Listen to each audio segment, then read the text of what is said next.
I ranked the top 50 shooting guards for the next NBA season, and this isn't based on right now, but it's more so based on what they're about to do in this upcoming season. Number 50, Josh Richardson. Richardson's gonna be the backup shooting guard for the Miami Heat behind Tyler Hero, and now he's gonna be 31 years old. There's not much to say about him. He's just a solid NBA role player. Number 49, Jordan Hawkins. Hawkins had a pretty decent rookie season where he played in 67 games, averaging 8 points per game on 37% from three. Again, these rankings are about what they're gonna do next season, and the thing with Hawkins is the Pelicans are absolutely loaded. He's going to be playing behind DeJounte Murray, CJ McCollum, Jose Alvarado, potentially Trey Murphy III. They have him above Hawkins in the depth chart. I don't know why they have Murphy at shooting guard, but what I'm saying is they just have a lot of different options. So I don't know how many minutes Hawkins is going to get. Number 48, Stephon Castle. The Spurs went ahead and picked Castle with the 4th overall pick in this recent draft. He's going to be playing behind Devin Vassell at the shooting guard position. I just don't know how many minutes he's going to get, and he's probably going to be on a playoff list San Antonio Spurs team. Number 47, Trey Mann. Trey Mann became a Hornet last season. He played 31 minutes per game, averaging 12 points per game. He's a solid player, but now the Hornets are back and healthy with LaMelo Ball returning and a bunch of other players. Mann is expected to come off the bench, and I just think he's a solid role player at this point. Number 46, Eric Gordon. I mean, what is there really to say about Eric Gordon? It's Eric Gordon, right? He's going to be 36 years old this season. He's just a solid,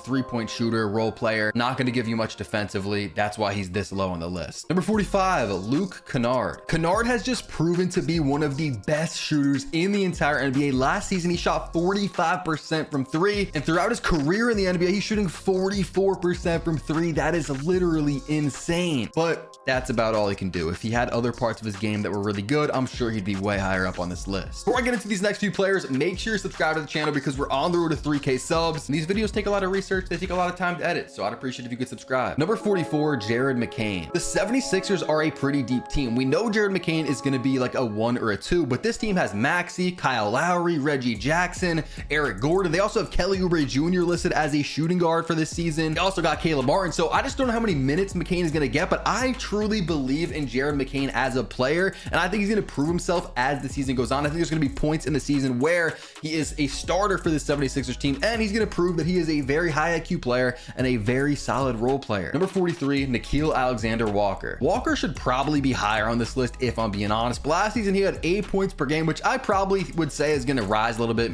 10 points per game, 11 points per game in this upcoming season. He shot 39% from three, which is really good. Number 42, Grady Dick. Grady had a pretty solid rookie season with 8.5 points per game on 36.5 3-point shooting, and now he's expected to be the starting shooting guard for the Raptors moving forward. So we think he's going to progress. I mean, I'm not going to say we because maybe you guys disagree, but it's pretty obvious he should progress given the role that he has coming into this next year. And honestly, he could probably be a little bit higher up on this list. Number 41, Isaiah Joe. Isaiah Joe is really good. He is a really good shooter, and that's what the Thunder needed last year when they needed some spacing, especially when Josh Giddey was shooting absolute bricks out of that corner. Joe shot 42% from three. Now, the thing with Isaiah Joe is how many minutes is he going to get? Again, he's playing with SGA, Kaysen Wallace, Alex Caruso, Lou Dort. There's just a lot of minutes to go around, and Joe, I'm not sure how many minutes, probably 22 minutes per game. Number 40, Kevin Huerter. Huerter should probably be higher up on the list in this ranking, but I'm just not going to do it. I just don't think he's that good of a player. He's gotten a lot of different opportunities. He's a solid player, but it's Kevin Huerter at the end of the day. Number 39, Terrence Mann. With the departure of Paul George from LA now going to the 76ers, Terrence Mann is expected to start every single game. Oh, we can't say that because maybe something happens towards the end of the year, but to start the year, he's expected to be the starting shooting guard for this Clippers team. And I don't know, there's a lot of people that are high on him, but when he did start last year, it was not that impressive to me. Number 38, Malik Beasley. I think Beasley's just a solid role player. He could play a little bit to defense, but his main, attribute is going to be his shooting. 41% from three last year. I would say he's just a slightly better Eric Gordon. Number 37, Benedict Mathurin. Mathurin's a pretty good player. He's still young, 22 years old, and I think he's going to have a good career. So this is a low ranking for right now, but if we go 5 years in the future, Mathurin could be top 15. Who knows? This next grouping of players is just so tough to rank. They're very interchangeable, and so yeah, he could probably be a little bit higher up on this list if we're being realistic. Number 36, Gary Trent Jr. Trent Jr. is now on the Milwaukee Bucks, and he's potentially going to be a starter. They don't have him listed as a starter on the Bucks depth chart because they have Taurean Prince at the 4, but I think they take Prince out of that starting lineup and put Gary Trent Jr. in at the 2. And he's going to be solid. He's a 3-and-D player, going to knock down his shots and then also play some defense. Number 35, Kelly Oubre Jr. It's Kelly Oubre Jr. Like, I don't know really what to say about him. He puts up numbers averaging 15.5 points per game last year, which looks pretty good, but it was done very inefficiently. 31% from 3, 44% from the field, and 75% from the free throw line. Number 34, Jordan Clarkson. Now, I'm kind of expecting a little bit of a bounce back year for Clarkson, but he is putting up good numbers on inefficient shooting. 17 points per game at first glance looks pretty good, but he shot 29% from 3. Number 33, Buddy Hield. We're in a weird range of players where we just had Kelly Oubre and Jordan Clarkson, who, yes, they score more points per game than him, but they don't shoot as good as Buddy Hield. Buddy Hield shooting 39% from 3. Give Buddy the opportunities that Clarkson and Oubre are getting, and I think Buddy is going to be putting up better numbers than him. And now he's on the Warriors. You know the Warriors like to shoot threes. I see a pretty solid season coming from Buddy Hield. Number 32, Christian Braun. Kentavious Caldwell-Pope is out the door. He is now on the Orlando Magic, and that opens up a starting spot in the Denver Nuggets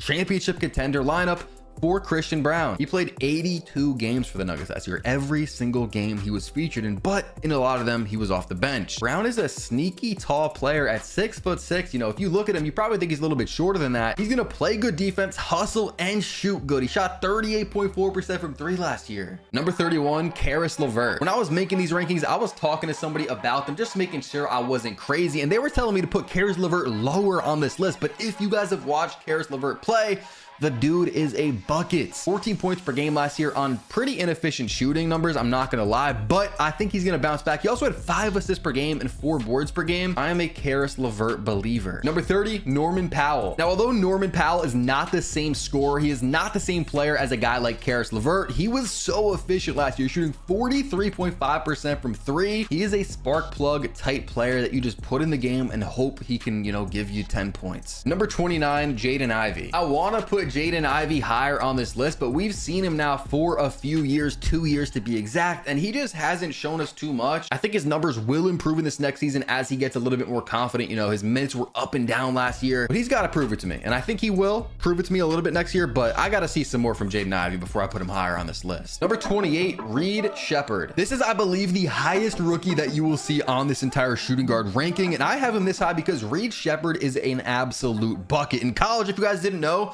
he shot 52% from 3. No, that is not a troll. That is not a lie. 52% from 3 when he was at Kentucky. The Rockets went out and took him with the 3rd overall pick. Now, the thing with Reed Shepherd is how many minutes is he going to get? This Rockets team has a lot of different guys and a lot of minutes to go around, a lot of young players, but I think Reed Shepherd will get his minutes because he is just that good. Number 27, Corey Kispert. Now, do I think Corey Kispert's gonna be a better player than Reed Shepherd? You know, if we're talking about the careers, no, I don't. But Kispert has been in the NBA for a few years now, 3 years to be exact, and he's a good 3-point shooter. So he's already experienced, he knows, you know, his way around the NBA. He's not going to be nervous at all or nothing like that. Last year, he shot 38% from 3. Kispert could shoot 40% from 3 this year. Number 26, Brandon Podziemski. Klay Thompson is gone. He is now on the Dallas Mavericks, and that opens up a shooting guard spot in the starting lineup for the Golden State Warriors, which Pods is going to take. Now, some people say maybe Buddy Hield takes that. Maybe we see Melton in there at some points in the year, but Podziemski is ready for this opportunity. He is a gritty player, shoots good from 3, 39% from 3, and for a pretty small player, he gets boards too. 6 boards per game last year. His numbers don't jump off the page. They're kind of like Draymond numbers with 9 points per game, 6 boards per game, and 4 assists per game. But to me, Brandon Podziemski is a winning type player, willing to do whatever the team needs him to do in order to win. Number 25, Bogdan Bogdanovic. Bogdanovic had a sneaky good season last year, averaging 17 points per game on 37% from 3. And with the departure of DeJounte Murray and the injury to Saddiq Bey, Bogdanovic is going to be given a lot more opportunity in this upcoming season. Number 24, Jordan Poole. Man, Jordan Poole is such a weird player. As a Warriors fan, you know, I thought he was going to be decent when we got rid of him. The ending of his stint with the Warriors was very ugly. That, you know, he was just very sporadic, did not fit the Warriors scheme at all. Although he could get buckets, you know, when the Warriors needed them most. He's on the Wizards, and last season was bad. I mean, we expected a lot from him, and he just did not perform. So I do expect a bounce back season from Jordan Poole next year. Number 23, Donte DiVincenzo. Now, honestly, Donte DiVincenzo should be higher up in this ranking, but he's going to be coming off the bench behind Mikal Bridges as the Knicks went out and signed some guys. DiVincenzo started 63 games last year and he was vital in their playoff run, but his minutes will probably go down a little bit. If he was expected to be a starter in this Knicks lineup, I would definitely have him higher. But again, we're predicting what is going to happen in this upcoming season. If I was talking about last season, I'd probably have Donte DiVincenzo closer to like 15 in this ranking. Number 22, Kentavious Caldwell-Pope. I mean, it's KCP. He's 31 years old and he is just a strict 3-and-D player. You put him in the corner, he's going to knock down his three, shooting 41% from three,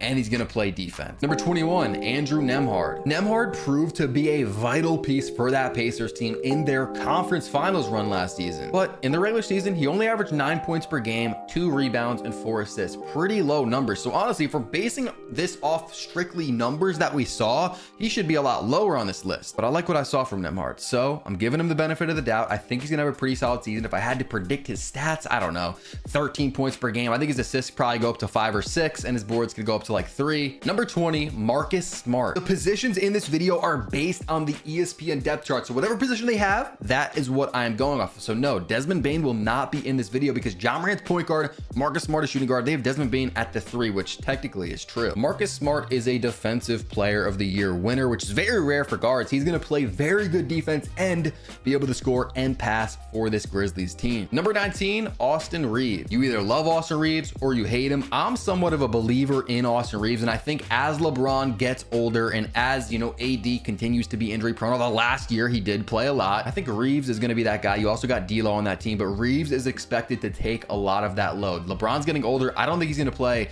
you know, 65 games, maybe even not even 60 games next season. You could expect Reeves to play all 82, and I think his numbers are going to go up. He averaged 16 points per game last year. I think we could expect that to be around 18 next season. Number 18, Cam Thomas. Cam Thomas is one of the weirdest players to rank in the entire NBA. He is an absolute bucket, but that's about it. He's not going to play any defense. He doesn't play with high IQ, and he's not really going to pass. Last season, he averaged 22.5 points per game, and this season, the Nets are expected to be even worse. So I think Cam Thomas, there's a chance he goes out and averages like 25, 26 points per game, but it's not really going to equate to winning, and there's not many other good players on his team. So I'm not going to put him higher on the list just because he's going crazy and he's playing for like the worst team in the league. Number 17, Malik Monk. Malik Monk is about as good as it gets when we're talking about role players in the NBA. He is an excellent sixth man, placing second barely behind Naz Reid last season in the Sixth Man of the Year voting. When the Kings need a bucket, especially off the bench, Malik Monk is always there to get him a bucket. Number 16, Coby White. Is Coby White a shooting guard? No, he's more of a point guard, but they brought in Josh Giddey and he's expected to run point guard for that Bulls team. Coby White had a very good season, 19 points per game, 5 boards per game, 5 assists per game on good efficiencies, but now the Bulls have people that are going to need the ball in their hands. Josh Giddey's coming in. Zach LaVine's going to be back from an injury. Coby White was going crazy, but a lot of their players were banged up. Number 15, Alex Caruso. Now, I was having a debate with somebody about my rankings, whether Caruso should be above or below Coby White. I was told that I was absolutely crazy for having Caruso above Coby White. Now, I was being told this by a Bulls fan, but I think Caruso's kind of comparable to Derek White. His numbers aren't going to jump off the page at you, but he plays winning basketball, and he is expected to be a starter on a team that should be coming out of the West. They should be the 1 seed, the OKC Thunder. And he is a 3-and-D player. That is what teams want. He's going to give you excellent defense from that guard position, and he shot 41% from 3 last season. Also, he could pass and even get some boards. Number 14, Bradley Beal. Now, I couldn't put Bradley Beal any lower, but the reason that he's going to be this low is because he's always getting injured. Last season, 53 games. The season before that, 50. Season before that, 40. Season before that, 60. And season before that, 57. The guy can barely play 60 games a season. It's starting to seem like he's not unlucky. He's just injury prone, but he's an absolute bucket when he does play 18 points per game last season on 43% from 3. Also, he's not going to play much defense, which definitely, bumps down his ranking and his injury proneness. I just couldn't put him too much higher. Number 13, Colin Sexton. This ranking might come to a surprise to some of you guys, but you guys got to stop sleeping on Colin Sexton. The guy is a bucket. The guy is an absolute dog. 19 points per game last season with 5 assists per game on almost 40% from 3. He's underrated, and I'm going to go out on a limb and say he is one of the most underrated players in the NBA. He does not really get his flowers. Number 12, Devin Vassell. Devin Vassell is another guy like Colin Sexton that is underrated. Go ahead, and I want you guys to guess how many points per game did Vassell have last season. If you're deep into the NBA, you probably are going to be close, but he had 19.5 points per game. That's a lot higher than I feel like most people would expect, with also 4 boards, 4 assists per game on good efficiency, and he's a good defender as well. Devin Vassell is pretty underrated. Number 11, Anthony Simons. When I first made this ranking, I had Simons up at like number 7, but I had to bump him down. I think offensively, he's going to be an absolute beast next season. Potentially could average, 23, 24 points per game on good efficiency. But is it going to be winning basketball? No, it's not. The Trailblazers are not going to be a good team, and he's not going to play much defense. So I decided to bump him down a little bit. Number 10, Jalen Green. I am sorry, because there are a ton of Jalen Green believers out there, but I am just not one of them. Now, I do think he's gonna have a better season next year than he's ever had, but he's always been an inefficient scorer. 33% from 3 last year, and for his career, he is what I call a shot chucker. But yeah, he might go out and average 24, 25 points per game. He's not really gonna play defense, and I don't know if his IQ is all that high when we compare him to other players in the NBA. Number 9, CJ McCollum. Is Jalen Green gonna average more points than CJ McCollum? Possibly, but I think CJ McCollum is more of a winner, and he's going to be more efficient. He shot 43% from 3 last year. I originally had Jalen Green above CJ McCollum, but I just couldn't bring myself to do it. Number 8, Brandon Miller. Now, let's be honest. Brandon Miller is probably more of a small forward, but the ESPN depth chart said Josh Green is going to be playing small forward for the Hornets. This is a hot take. Brandon Miller at number 8 ahead of guys like CJ McCollum, Jalen Green, Anthony Simons, even Devin Vassell, Colin Sexton, and Bradley Beal. I'm a believer in Brandon Miller, and I don't think it's that crazy that at the end of next season we can say, yeah, I'd rather have Brandon Miller than CJ McCollum. I don't think that's that crazy. Brandon Miller is a 6'9", I'm not going to say demigod, but he is a scorer. He could play defense. He's efficient. He could shoot. He could dribble. I think he's going to get even better in this upcoming season. Number 7, Tyler Hero. Now, again, I think Jalen Green has all the hype, but when we talk about efficiency, Tyler Hero, CJ McCollum, these are the guys that actually have it from 3. They actually are very efficient with the way that they are scoring, and I would rather have those players above a guy like Jalen Green. Tyler Hero, 21 points per game last year with 5 rebounds per game and 5 assists per game on 40% shooting. He's just a solid player, let's be honest. He started off really good too before he got injured. Number 6, Derek White. Now, although Derek White is not going to put up the numbers like Tyler Hero does, like Brandon Miller, CJ McCollum, Jalen Green, all the other guys that are pretty much in this vicinity, who would you guys rather have on your team? Derek White or Brandon Miller? Derek White or Jalen Green? I mean, come on. Derek White is about as good of a role player as there is in the entire NBA. He's one of the best defenders, especially given his size. He's probably one of the best guard defenders in the NBA, and he shoots 40% from 3. He can pass. He can get, like, he is just a high IQ player. Is Derek White. I'm giving him a high ranking. Number 5, Mikal Bridges. Bridges' season last year was not good, but I am still a believer in Mikal Bridges. The Nets wanted him to be a superstar. He is not that. Now that he can go back to being a role player on a stacked Knicks team, I think we're really going to see the best out of Mikal Bridges. He is a 3-and-D player. He's going to knock down his threes, play elite defense, and possibly give you 20 points per game. I don't know if he's going to get there because this Knicks team just has a lot of, shots that need to go around to different players. But I'm still a believer in Bridges. I know a lot of you guys might disagree with this ranking, think he should be maybe at 6, 7, or 8, but I like this spot for him. Number 4, Kyrie Irving. I know what you guys are thinking. Kyrie Irving in a shooting guard video. Well, Luka is the point guard of that team, so technically Kyrie is the shooting guard. Luka is a dog, and it's hard to put him much higher on the list because the top 3 shooting guards are just, I mean, Kyrie is special as well, but it's just tough to put him any higher. I really like this ranking for Kyrie Irving. He had 26 points per game last year, 5 boards per game, 5 assists, 41% from 3. One of the best shot creators, one of the best shot makers in the NBA, but he's also not going to play much defense. But hey, it's Kyrie Irving. We can't really make that a thing, you know what I'm saying? One of the best offensive players in the league. Number 3, Donovan Mitchell. This top 3 is about as hard as it gets to rank. Some people have Donovan Mitchell at number 1. One of the best scorers in the league. Last season, he even had 6 assists per game, which is pretty high for him. He's an efficient player. He's also going to get a lot of steals. He's going to play hard, and he's going to play winning basketball. Number 2, Anthony Edwards. I just couldn't do it. I could not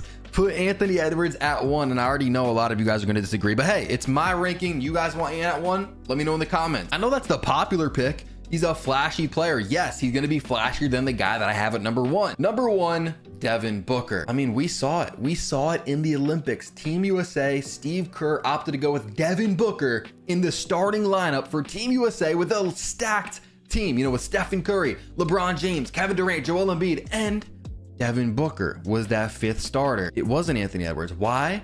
Because Devin Booker, right now, in my opinion, and in Steve Kerr's opinion, is the better player. He is the more winning type player. We saw it. He's willing to do whatever in order to win. And also, I just think he's a more, I don't think, I know, because you can look at the stats, he's a more efficient player than Anthony Edwards. He's a better passer. No, he's not as flashy, but hey, give me Devin Booker over Anthony Edwards, over Donovan Mitchell, and over Kyrie Irving. Subscribe if you guys made it this far because you probably enjoyed the video. And also, if you go crazy on the like button, I'm dropping my small forward rankings next video.